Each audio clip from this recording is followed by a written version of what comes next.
Yeah,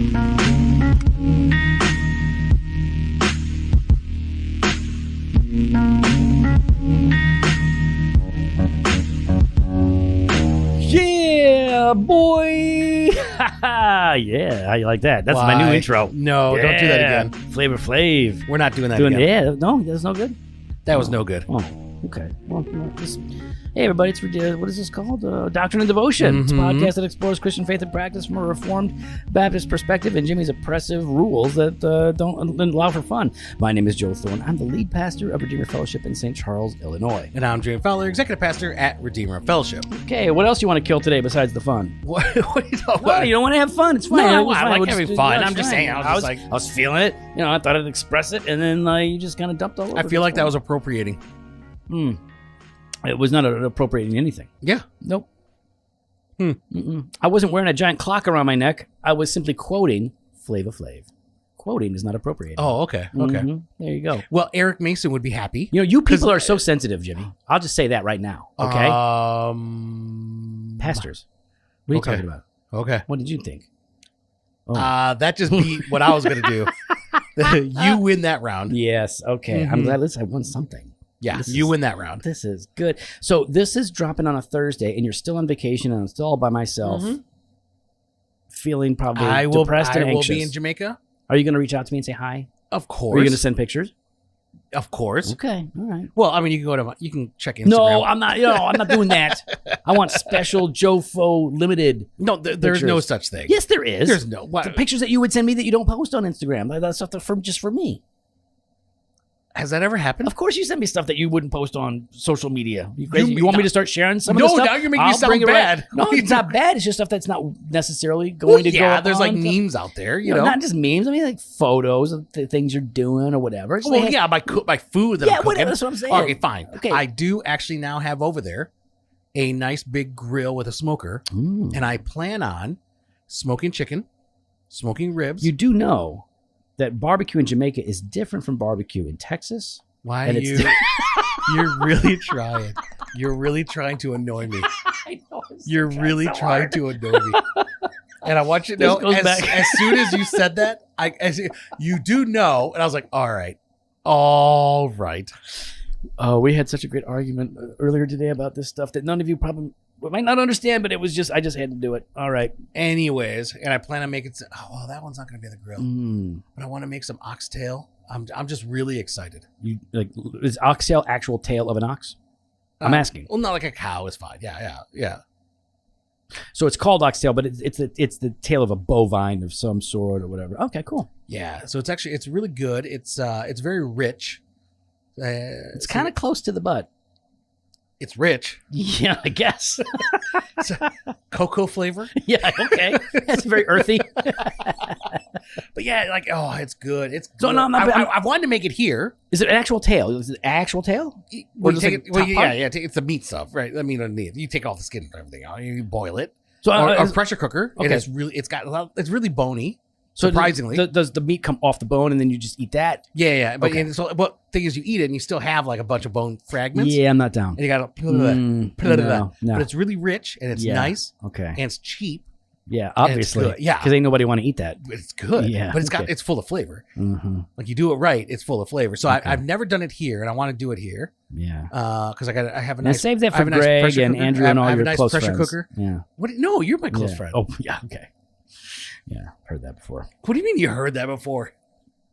All I know, man, is like I ain't get invited to the escape rooms and the hangouts where you're driving around town, like having fun. Woo, I will tell you, doing all that every stuff. time we go to an escape room, I have to shoot down one room. The Bigfoot room. Yep. You can go to the Bigfoot room. Nope. You're never gonna go. It's fine. You can take it to the Bigfoot room. No, I want you and I and Steve. All right. Well, listen. Send me an invitation. We'll do it. All right. I'll make it happen. That's the room. Well, hold on. You and I, Steve. I don't think we could. No, you know what? Steve's out. Why? Because I think it's only 4 person. Okay. Well, that's only 3. Well, no, Jen and Michelle. Yeah. Because to be honest, we need Michelle. Really? Yes. Oh, is there like an RBF puzzle or something that has to be settled? Joey. Joey, this is not banter. No, listen, this is not banter of truth. Our wives can have a stern look at times They have the resting Baptist face at times. Oh my goodness. I just didn't know.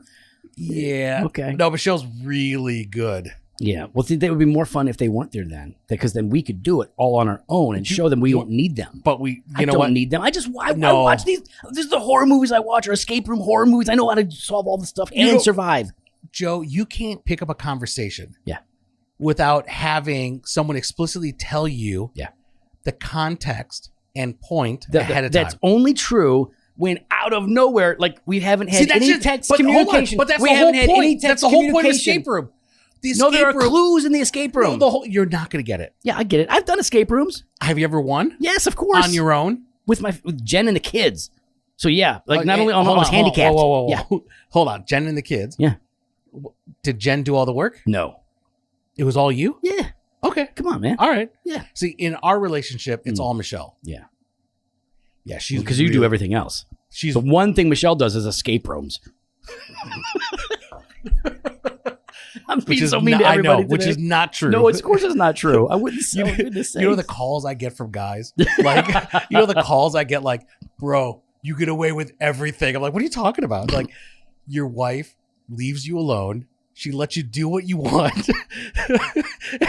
I'm like, yeah, I know. We just have we just have our relationship is the way it is. You have that relationship. It's called biblical. It's on lock, and it's biblical, and it's fun. You guys have a healthy relationship. It's very good. And they're like, so yeah, every once in a while, Michelle's like, you know what? I'm going to revert to like, you have it good. I'm going to revert to what all these other guys have to do. And and I'm going to put that on you. I'm like, oh, I was like, girl, I'm going to take away that green card. Yeah. How about that? I like that. You want to go back to socialist Canada? So if you're going to act like then I'm going to act like people that make much less money than me. How about that? How about I act like a guy that makes below the poverty level? We're pretending. Cash me outside. How about that? How about that? How about that? So I'm in trouble. They don't listen. Our wives do not listen. Ever. No. But there's people at the church that do, and there's ladies at the church that are in my CG. They're going to use this against me. Oh, you're talking about what's her Paige? No, who listens? Oh, I know Allie and Andrew. Allie listens? Of course. I didn't know that. Yeah, she's gonna get me in trouble. Okay. Yeah. Well, Allie, just focus on Allie. High five. We're good. High five. Yeah, focus on planning center. You got enough going on. You don't be like tattling and stuff. Get planning center going so we get the church communicating. She's actually waiting on me. It's not her fault. Yeah, whatever. No, I know it's not her fault. She's waiting on me. Okay. So I wanted to share. I listen to a lot of podcasts. But I don't listen to a lot of Christian podcasts because they're terrible, except for Doctrine and Devotion, of course. Yeah, of course. But I did want to share a couple that I'm actually really been enjoying, and I'm not going. All right, so hold on. Let me think here. Hold on. Okay. I'm gonna guess you're wrong. One's gonna be with Jared Wilson and Ronnie. Nope. Oh, wasn't gonna share that one. Oh, that's if it was just Ronnie, I would share it, but Jared. Come on. I'm trying to think of the podcast that who have we talked to recently? It has nothing to do with that. All of a sudden, you're in love with again. No, I'm not in love with anybody. No, I listen. I love you. All right. I'm a singular man, Jimmy. All right, let me hear it. Okay, so you guys might know I listen to true crime podcasts. I listen to some Sasquatch. Yeah, I might listen to a couple of Bigfoot podcasts and whatnot.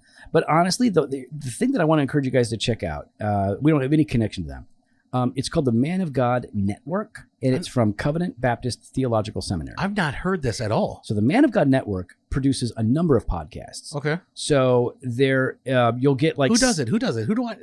multiple people. I know, but anyone we know? Yes. Okay. So you'll get Sam Waldron walking through the 1689. Okay, that's fantastic. Been there, done that. Yeah, but he's doing it better. Yeah, but he's actually much smarter. Yeah, he's doing it better than we ever did. But then you get stuff like the Narrated Puritan, where you'll get anywhere from 20 to 40 minutes of unpacking historical figures in the Reformed tradition. Who's that? Let's see here. I don't pay attention to who's doing what. All right, well, send me that one. That one I really. You gotta subscribe to the Man of God pod. You get them all. You can't choose. Oh, really? Yeah, but they're all good, and you just skip the ones you don't want to listen to. So so then the Narrated Puritan on that, but Modern Marrow Men, you're gonna want to listen to. Wait, because that's our boy, Tommy Hicks. Oh. And you know Tommy Hicks. I do know Tommy Hicks. Yeah, we're going to get him on the podcast. I'm going to like that one. All right. Well, so all three of those are good. So you've got like you've got some like you got like Tom Nettles on there talking about church history on stuff. The Optimistic Amillennialism by Sam Waldron on the Weekly Disclosure. Colonial Baptists and the Early Struggle Against Unitarians, the Narrative Puritan. Then you've got 1689, Modern Merrowmen, the Importance of the Covenant of Redemption. I should have listened to that since I just preached on it. Why are they not like working with us? That's fantastic. Let's look at that. You got Hercules Collins on Preaching, 10 minutes. And that's Particular Pilgrims. So they got a bunch of podcasts. Puritan Life, James Renahan, The Weekly Disclosure. Yeah, dude. Like, all right, that's a good. I have no use for most Christian podcasts because they're terrible. There's good stuff on the Man of God. That might be better than our stuff. Oh yeah, well, obviously it is. It's not funny. It's the only difference. At least it won't be funny to us. Yeah, it'll I guess be so. good. Yeah, I don't know if we're funny to anybody else, but we're funny to each other. We're funny to each other. So I was writing, and instead of the black pen, I used blue. Welcome to the Merrowmen. You are so droll. Anyways, I'm subscribing. Okay, no, it's actually yeah, some really good stuff. So you're into that? I'm doing some podcasts. I'm enjoying that, and since I rarely listen to a lot of Christian stuff. Gotta get the shout out to that. Okay. What are you doing? What are you into right now? What's well, it's not a podcast. Okay. It's not Christian. Okay, that's fine. I feel kind of dumb. Don't feel dumb. I feel dumb. Don't feel dumb. Because you gave like this really great recommendation. Well, I just happen to have a rather theological, spiritual one, but I could have gone with right now, Joe Rogan. So it's I'm really into Star Wars Rebels. What is that on Disney? Okay, I know Disney. So it's an animated series. It's a cartoon. Yeah. Okay, you're watching a cartoon. Yeah, but good. It's like before episode. It's like in between episode 3 and 4 of the movies. Okay. And so 3 would be the first Star Wars movie that came out, I believe, right? No. 4 was the first Star Wars movie. Okay, correct. I'm slow on that stuff. Okay. Yeah. So 4 would be like A New Hope. A New Hope. Yeah, right? Yeah. So it's in between there, and I mean it's extra canonical, but it follows along. Well, isn't it canonical now because it's coming through the official channels? Isn't it now canon? If they own the rights to it, they're producing it. It's now canon. Yeah, I mean, I guess you could say that. I mean, it's taken some of the. Yeah, sure. Okay, sure. So it's you're enjoying a cartoon. It's nice. It is. Yeah, it is. Ahsoka Tano is on there as well from time to time. Yeah, she was in The Mandalorian. She was, which I'm not watching anymore because they fired my girl. Oh, now you're Gina doing Carano. You're doing the cancel culture thing. Nope, I'm not canceling them. I'm canceling my subscription. Boom. Are you really? No. I was going to say, no, wow, you're canceling that, but you didn't cancel like. No, like, people are like, you can't buy Levi's jeans because they support the gays, and I'm like, yeah, let's kind of expect the world to support each other in their sin because that's what they do. So I'm really enjoying. So here's the thing. What is it? It's a card. How long is it? Each episode is like half hour? Yeah, half hour, 40 minutes. But like, so. Okay, I mean, I've watched all the movies. Yeah. I've watched Mandalorian. Mm-hmm. But I've also watched the whole Clone Wars series. Mm-hmm. Yep. So this is after you have to do Clone Wars series first. Okay. Then this. Okay. Otherwise, you're gonna get. Now, Clone Wars was more like computer generated, cartoony stuff, right? Well, it's still animated, so it's not like. But it's not drawn. It's not hand drawn. No. What do you mean? Well, there's a difference between like computer generated like animation. Yeah, okay. And then there's like hand-drawn cartoon animation. Oh, okay, yeah. So is the new one you're watching hand-drawn kind of style like cartoony, or is it more like... It does feel more cartoony. All right, cool. Yeah. That's not bad. I'm just curious. All right. Yeah. But so you got to do Clone Wars first. Okay. The animated series. Yeah. Then this. Yeah. And so, yeah. Anyways. So do you enjoy manga and anime? No. Okay. I'll see about that. No, I don't. You know what I did? I was preaching at this at the church in Texas, and you know how I preach. I have like a half sheet of notes, and I riff. Well, at some point in there, I somehow got into hobbies and how theology is not a hobby. Christians should not consider theology a hobby. It is life for us. It's not a hobby. Yeah. You get into things and you get passionate about them, and that's fine. But there's a difference between a hobby. Like Pastor Aaron, he loves K-pop. If you don't know what K-pop is, it's Korean pop music. He loves that. He's a big fan. He's got the posters. He's got all the CD. Wait, all that are you stuff. being serious? Oh, I totally made it up. Of course, he's not into it. But oh my goodness. on the fly, it wasn't in my notes. I just thought about it. I'm thinking like, wow. Oh yes, yeah. No, big manly Texas guy who likes K-pop. So it popped into my head, and I said it. And I ran with it for, I'll do a couple minutes on him like K-pop, and then I move on back to the sermon. It seemed to have an impact. And then I did encourage several people in the congregation for Pastor Appreciation Month to get him as much K-pop memorabilia and music and T-shirts as possible. So, okay. So anime might be your thing. Just stay tuned. It might be. You might be into anime now. I just like Star Wars. Yeah.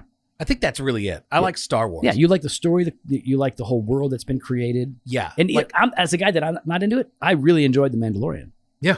Like I'm the geek that, I don't know, whatever. I'm not going to go through it. Oh, are you embarrassed now? A little bit. Okay. Like I'm the geek that like at the end of episode 9. Wait, what's that? 4, 5, 6, 7, 8, 9. Yeah. When Rey, like all of a sudden her lightsaber is yellow.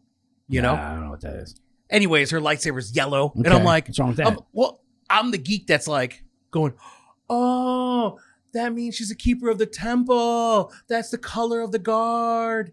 Yay. I don't think we should share anymore. I think we should stop sharing about things that we're into, because I'm sharing Puritan stuff and you're talking about the yellow sword of light. It's significant. Like No, here's the thing. I'm not into it, but I think it's so cool because I love created worlds and all that stuff. And so when people get into it, it's really weird when I'm watching with Michelle, and I'm like, "Did you not see that? Did you get it?" And she's like, "She hates you." Oh, she does. Yeah. She's like, she has a lightsaber. That's all I saw. I'm like, no, you don't get it. You don't understand. It's really important. Yeah. Anyways, so this is a really long. We're just intro. We're just hanging out. I know. Man. All right. So here's the thing. We wanted to talk a little bit about preaching, the value of getting other people into the pulpit at local churches, and then also how to figure out if you should maybe be teaching in your context or preaching or whatever, and how we go about that. Yeah. Because not everybody is called to preach, but everybody is called to testify, and many people are called to teach in a variety of circumstances. Now, Jimmy at Redeemer, obviously we've got the celebrity pastor Joe Thorne. Don't do that. Who is pseudo-celebrity. He is, he's a Z-list celebrity, in his own mind. Mm-hmm. But we actually bring in our preachers as frequently as possible in a variety of ways. Can you explain to people like how that's different from how a lot of other churches might function as it relates to the pulpit? Yeah, I mean, I think for a lot of other churches, when they bring in a guest preacher, they're flying in and paying a name, right? And I'm not saying that's wrong. Yeah, sure. I'm not saying that's wrong. So for us, though, we like to give our men an opportunity that we feel these individuals are called and gifted. We give them the opportunity to preach. And so part of it, though, is their training. The other part of it is for the congregation to see that, hey, and to help affirm whether or not these people have the gift, because oftentimes these are the individuals that we're looking at to either come on staff if a position opens up that warrants their giftings, right? Or maybe they're being called to plant a church. Mm-hmm. Yeah, totally. I mean, we want, if you're a member of our church and you're called to preach and gifted to preach, then we want you to preach. Yeah. It really is that simple for us. And that doesn't mean you get to preach every week, but because we have a main preacher, and then we have elders that some elders preach and others don't. So, we want to give them the opportunity, and a lot of pastors are jealous of their pulpits in unhealthy ways. They don't want to give them up. I'm okay with a pastor being jealous, but it's the unhealthy way. Yeah, that I would say be protective of it. That's right? what I mean by the jealousy. Yeah. Like, be protective. Like, I don't want to put someone up there that is not ready and it's not edifying. Yeah. Because one, it's not good for them, and two, it's not good for the body. Right. So so I'm a preacher. Jimmy's a preacher. Jimmy nor I think that we are awesome preachers. We genuinely do not think that. I hope Jimmy thinks he's a good preacher. I think I'm a good preacher based on what I've heard from others. But we think of each other better than we think of ourselves. Okay, yeah, for sure. That's probably the best way to put it. Yeah. But here's the thing: like, I'm never weirded out by putting other people up in the pulpit to preach who might be better than me, because that's awesome. Like, I mean, I get excited if we can get other people to preach, and if they're better than me, that's great. Like, okay, let's put them in there. Like, I know some pastors get a little nervous, like, oh my goodness, job security. Yeah, what am I going to do? What if they like his preaching more than mine? Well, first of all, if you are the real pastor, then don't worry about it. Yeah. Secondly, your job is not to worry about that. Your job is to equip the saints and make disciples. Yeah. So you got to find ways to actually do it. So, like Jimmy is now preaching more often than he has in the past. This is something that I've wanted him to do, and he simply has decided to make time to do it. And it's because his vocation takes a lot of time. He has to create time, but means he has to say no to other things in order to prepare for sermons. And so now it's like, what, every 6 weeks or something? Yeah, like every 5-6 weeks. Yeah, like Jimmy's preaching much more often this year and in the future than he has in the past, because it is his gift. Like, if that's your gift, then I want you to do it, and we want you to do it. And I mean, so part of that though is, now Joe's being gracious. I had, like, in 2020, I think I was reluctant to preach, and I think there's a multitude of reasons why, but ultimately it came down to, like, laziness, right? Which I had to repent of. So part of the reason though, really felt like I needed to be up there more is, one, I think it's good for the body. Yep. I think it's good for the body to hear another voice. Yep. That's not to say Joe's voice doesn't matter. No, by any means. You're totally right, though. Yeah, but we both have different styles, right? Mm-hmm. Like, Joe and I are I think we are very biblically saturated. We're scripturally saturated. Complementary to each other. We're complementary. But you cry a lot when you're Why? I'm helping. I'm trying to help it show the differences. But we do come at things a little bit. We do come at things a little bit differently. Of right? course, yeah. Where I think, if I get, maybe, am I wrong in this, Joe? Where I would say, like, I think you're more prophetic in your preaching. Am I more priestly? Would you say that? I would say if I'm prophetic, you're pathetic. I know, I hate you. It's probably what comes to my mind so much. But yeah, no, I would say in terms of emphasis, I mean, maybe not, but and I feel like those categories maybe don't work best in this. But it's fine. It's fine. Yeah. I think what your point is that, I do have a much more emotional, like, not. I hate using that word because that word has been, but it has been hijacked to be so bad, right? I think for me, I do focus on affection.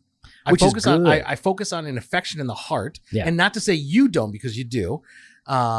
We're just different. We have different ways of talking to people. We'll say the same thing differently. Yeah, but it'll be the same thing. Yeah. But because we say it differently, we have different emphases that are going to come out, and every preacher is like that. They're going to have things that they're stronger in that come through more regularly, and things that aren't just not going to hit as often. Yeah. And so if you have preachers in your church, pastors, you need to get those guys in there. And if you I know what some of you are thinking is, like, well, they're not ready. Oh yeah, because you were ready when you started preaching. Yeah, you were terrible when you started preaching. Mm-hmm. I guarantee it. You were a mess, a train wreck of a preacher who probably shouldn't have been up there. And so one of the things I've heard has been, like, Jimmy, you weren't bad before, but because you're being more regular, I'm seeing you develop and be more comfortable. Yeah. Which, if you're looking at someone saying they're not ready, it's because you haven't given them opportunities. Yeah. Right. Now, there's a sense in which, before you put them up before the church on Sunday, they have to be ready enough to handle that, of course. And so you got to have a system for that. And we could talk about how to do that. But to kind of piggyback on what you're saying, so one of our preachers is Tony. Oh, yeah. Tony Dobke. Yep. Now, Tony Dobke is a guy who feels very called to pastoral ministry and church planting. I'm going to be really sad when they leave. When they leave, and they take like half the church with them, because everybody loves Tony and his wife and his kid. But he's a gifted preacher. Yep. Gifted leader. God is calling him to do that. Totally. We're going to back him on that. We want to get him going. Now, his probably honestly, like, the biggest weakness that he had.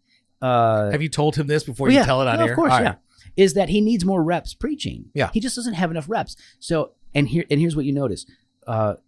Every time he preaches, it's better. And that doesn't mean it was bad before. It just means that you can see him growing and becoming. And people, when they have the opportunity to do what they're called to do flourish. They bear the fruit. And so when you give people the opportunity to actually do what they're called to do, you can see things happening.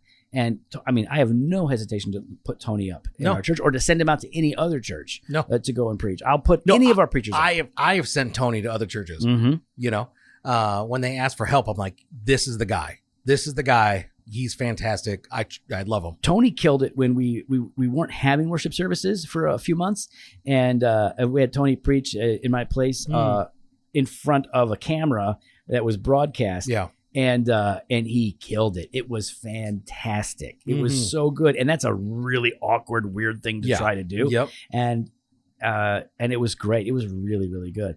So yeah, getting people who in your church are called to preach, giving them the opportunity is really important. But how do you find out who is called to preach? Well, here, hold on. Before we get to that, because I want to go why it's important, right? Go. So another reason is I think it's not only good for the congregation, I think it's good for the main preaching pastor.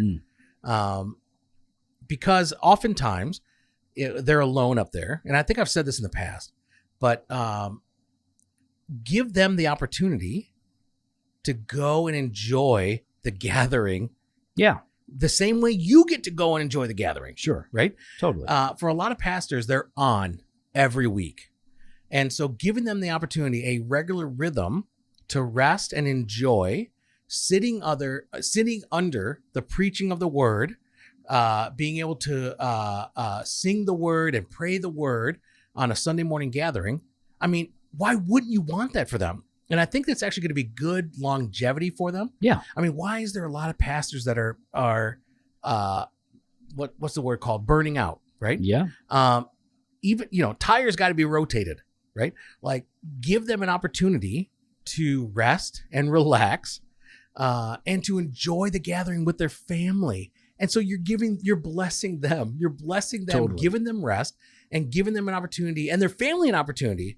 I tell Joe, when I'm preaching, I don't want you to do anything. I don't want you to do the communion. I don't want you to do the benediction. I don't want you to do the prayer. I'm going to do it. Jimmy will mess it up for me. Oh, yes. And I'm I'm horrible at communion. Stop it. No, you're not. No, I am. Stop it. No, you're not. Joey. You're not horrible at communion. Why would you say that? Because I'm pretty bad. You're not bad. It's taken me a while. I need a script.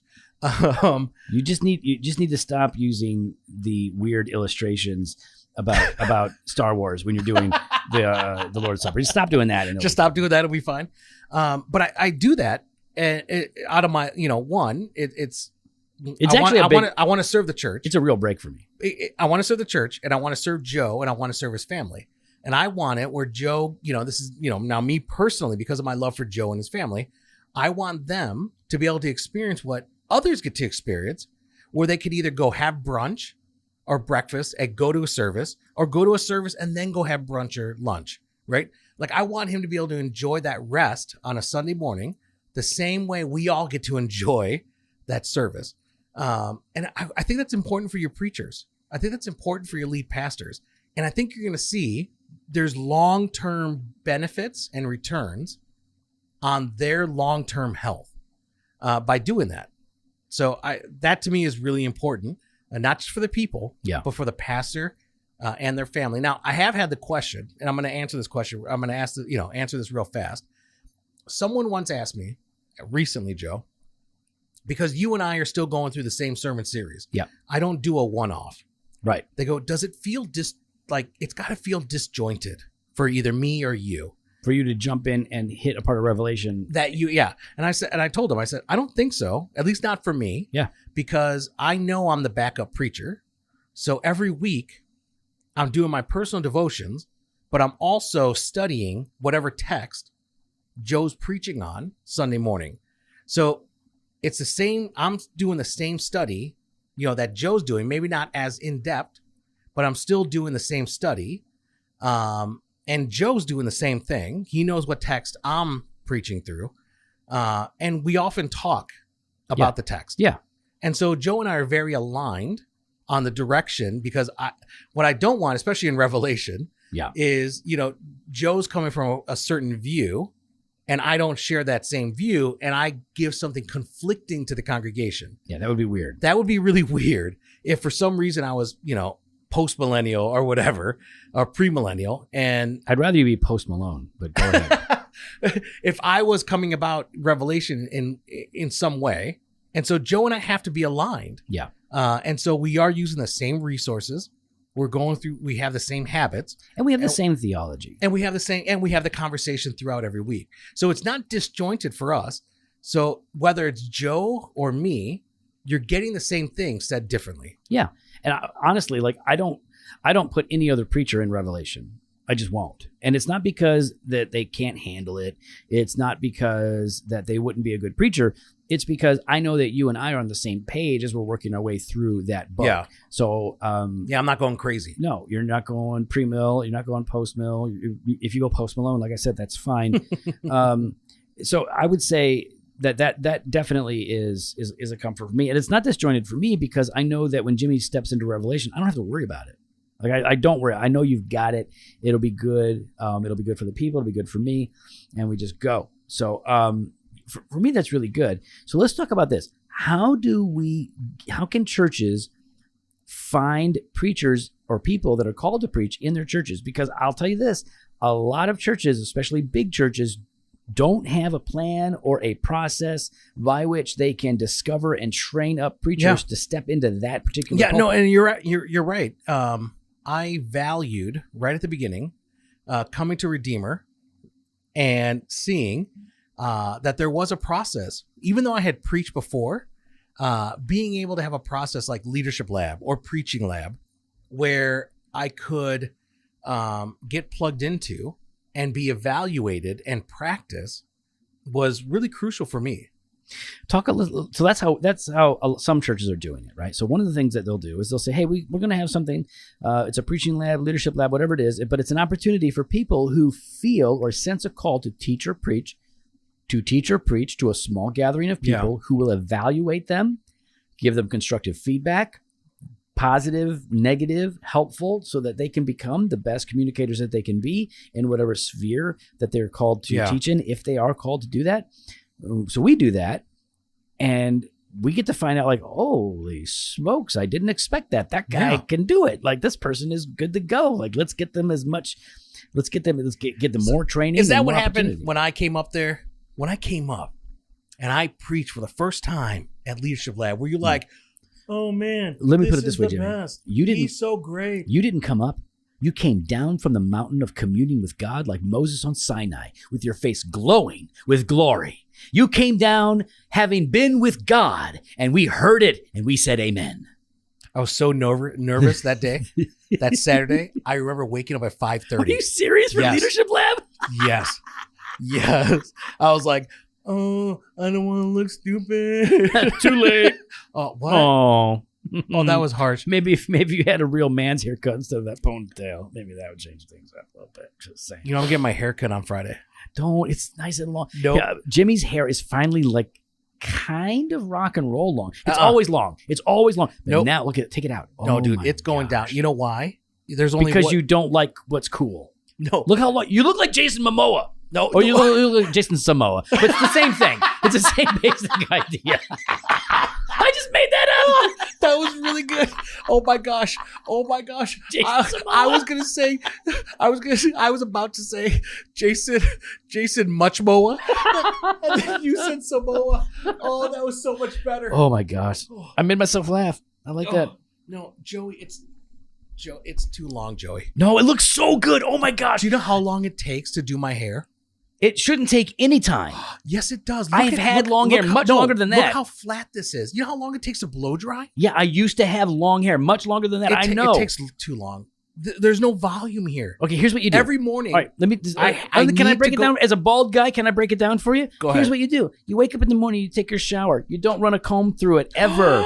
You never run a comb through it unless you're in the shower. Once you get out of the shower, you towel dry. You bend your head upside down. You take a blow dryer. You blow dry your hair upside down. Flip it up. You're done for the day. Nope. That's how you do it. No. That's how you do it. It's not. That is how you do it. See how, just look how flat right now. Dude, it looks so good. No, it doesn't. You're super metal right now, and I love it, and it makes me feel feel good because I can't grow hair because, you know what, we all have our limitations and handicaps. I've got mine. You've obviously got the dead ear. You've got yours. So I think like you should Why at least. do you make fun of my dead ear? Because it doesn't work. It's funny. So I think you should at least know half a sign language for that, by the way. But I think you should keep that hair for me because I can't. Okay. It's going to be, Joey, I want you to be prepared. Yeah. I know what you're going to do. You're going to cut it into a bob. You're going to look like a little Dutch boy again. It's going to be like that. Mm-hmm. Hold on. What's that? 1, 2, 3. It might be 4 inches. Do me a favor. Just bring me a bag of your hair that you cut off. Just bring it to me. Anyways. So it's too much to blow dry. It's not. It is. You're just being a baby. It takes me 25 minutes and it's still not all done. Okay. That's because you don't know what you're doing. Yeah. You're treating your hair like you're a girl. That's your problem. You don't do that. You want it to look good? Blow dry it upside down. You're done. First of all, try it. I've done it. That's it. That's all you do. All right, just you've never done that. You don't know what it's like. Yeah, I do. I do know you what it's like. You don't know the cross I bear. Yeah. Listen, that's by the way, that's not a cross. That's a crown. Okay, so let's get it right. So what your churches can do is listen. It's not hard. It's not complicated. You can have a church of 50 or you can have a church of 5,000. But you say, hey. We're going to have a preaching lab, and you can come to the preaching lab, and then you let people sign up to take spots to preach, and you let them preach 20-minute sermons, and then you have an evaluation form. We have an evaluation form that we've created, and then everybody that sits there has an evaluation form. Now, it is important for these people to know when they're preaching, they are not just practice preaching or teaching. They're actually teaching or preaching, so they should take it seriously. Yeah. But the people Which is why some people wake up at 5:30 in the morning. Panicking. Trying to figure out how do I blow dry my hair and get ready, get my sermon ready. So listen, it's not hard. It's not complicated. Give them the opportunity. And if they're no good, now you know. But sometimes they're going to be good. They're just not ready yet. It just takes more reps, more time, more training. They got to read books. You got to, and you know what? You know what you can do in a preaching lab is you can teach people how to preach people. You can actually teach. If you're a preacher, you should be able to teach people how to do that. If you can't teach people how to preach, then you're not a preacher. See, I found because of like, when I was in Canada, I was part of Toastmasters. Mm-hmm. So I found. So here's what I learned really fast at Redeemer at Leadership Lab. I know how to speak. I can speak on the fly and do well. Yep. What I wasn't doing was preaching.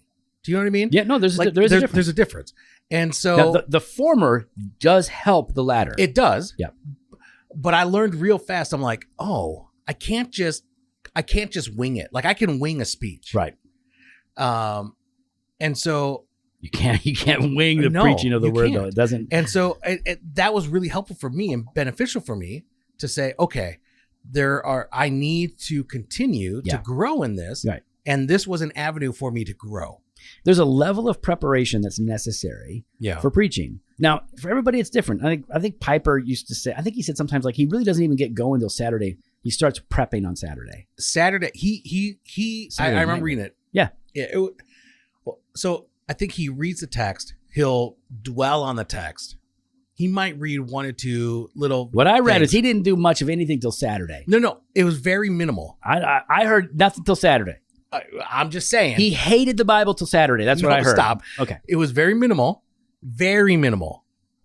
And then Saturday night or afternoon, he would begin to write. Yeah, his sermon. Through the night. Or not through the night, but. But if it did. If he, got done at 10, he got done at 10. Here's the thing. Everybody's different. I can't. And he's also got decades of Bible study and ministry under his belt. So nobody should be copying any other preacher in their sermon prep methods unless it is simply, I'm going to spend a lot of time in the Bible and a lot of time praying and a lot of time writing. You can copy that. So teach people how to prep and how to preach if you are a preacher, because you want your men and your women preaching. Please hear that. You want your men and your women preaching. Now, they're going to preach in different. They're going to preach in different circumstances. Oh no! They're going to preach in different environments. You're so liberal. Okay, but you in trouble. My wife can preach, and she can preach better than a lot of MDivs. I'll tell you that. She's a better theologian than a lot of MDivs. I know you jokers, but she's never going to preach on a Sunday morning to the church because J.D. Hall is coming out of retirement for you. Oh yeah, please. Yeah, does anybody know who he is anymore? They changed their website or something? No, I think he sold it. No, he's still there. It's static. It's just dead. Now they've got a new one. I think I read he's. I'm not going to do it. Okay. Don't give him any props. I know. That's why. All they do is write articles about me. I know. That's why I'm. I don't need it. But people coming after me again. Yeah. Either way. Yeah. I'm just going to be. You know what never depresses me? What's that? when J.D. Hall or Christian News Network writes an article about me being an evil person. That never depresses me. Really? No. It annoys me. Yeah. It's Okay, like, maybe ugh. that's it. It annoys me. It's like, what the heck, man? You got nothing better to do. So yeah, what are some of those resources then? Because I think it's easy for a preacher or a young preacher to think to themselves like, I got to spend 20 to 30 hours. Oh, stop it. No, that they do. I know, because they listen to John MacArthur. All right, if John MacArthur's spending 30 hours on a sermon every week, then none of us should be complaining about his pay. Yeah. First of all, because it doesn't do anything else. Second of all, and I think it was 20 hours. You got to spend 20 hours. No, if you're a pastor, you're not spending. You can't spend 20 hours. I can't. Because you've got people to minister to, people to disciple. You've got business to. You're not going to now. If you're just a preaching pastor and that's all that you do, that's fine. I'm not saying it's wrong, but realistically, most people can only give about 10 hours a week. I'm at about 10 to 12. Yeah, that's what I do. And that's only because I'm disjointed. Well, that's what I allow myself as a part of my routine each week to give up to 10 to up to 12 hours, but it's probably more like 10 hours a week. Yeah, none of us could be like Ryan Hughley. 8 hours or less. Yeah. Must be nice. Yeah, I don't know. You've seen his pants? He's wearing the carrot cut pants lately. I think he moved to Salt Lake City and he got all weird and his pants now are like super tapered. It's like he went back to the 80s and he borrowed my ex-girlfriend's jeans from like 1986. So you know what I think Hughley does well, and I'm going to say for a lot of good preachers, yes, is whether it is the big idea from Haddon Robinson, whether it's Fallen Condition Focus from what's that book? Christ-Centered Preaching by Chapel. So whether it's, those, I think in your devotions, I find this now because I'm regularly preaching, as I'm reading a text as I'm going through a devotional, I'm finding in my journal, I'm doing a lot more like I'm finding the big idea. Yep. I'm asking the right questions. I'm finding the Fallen Condition Focus, and I'm even starting to like outline the text. And so I think that's part of it is like, for a lot of good preachers, it's not just about the Sunday morning, right? But it's actually a way of study. It is devotional, purely. It's devotional. Yep. And that never really clicked for me until the past maybe year. Yeah. Year and a half. Because when you're in the Word for whatever purpose, it is first for you. Yeah.